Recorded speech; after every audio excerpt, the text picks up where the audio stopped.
টাঙ্গাইলের মধুপুর পৌরসভার ২০২৪-২৫ অর্থবছরের উন্মুক্ত বাজেট ঘোষণা করা হয়েছে।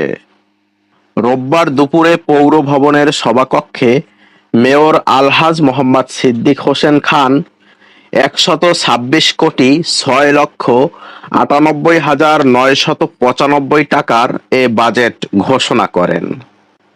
এ সময় পৌর নির্বাহী কর্মকর্তা মোহাম্মদ নজরুল ইসলামের সঞ্চালনায় অনুষ্ঠানে প্যানেল মেয়র মোহাম্মদ জাকিরুল ইসলাম হক ফারুক, মোহাম্মদ বেশর আলী ফকির ও মোসাম্মৎ মালেকা বেগম, প্রশাসনিক কর্মকর্তা আনোয়ারুল কায়সার, প্রধান সহকারী শাহিন মিয়া, হিসাবরক্ষক মিজানুর রহমান আসাদ, সমাজ উন্নয়ন কর্মকর্তা সোনিয়া ইয়াসমিন, বাজার পরিদর্শক মাহমুদা পারভিন, পৌরসভার কাউন্সিলর, কর্মকর্তা কর্মচারী, বিভিন্ন শ্রেণী পেশার প্রতিনিধি সহ স্থানীয় ইলেকট্রনিক্স ও প্রিন্ট মিডিয়ার সাংবাদিকরা উপস্থিত ছিলেন।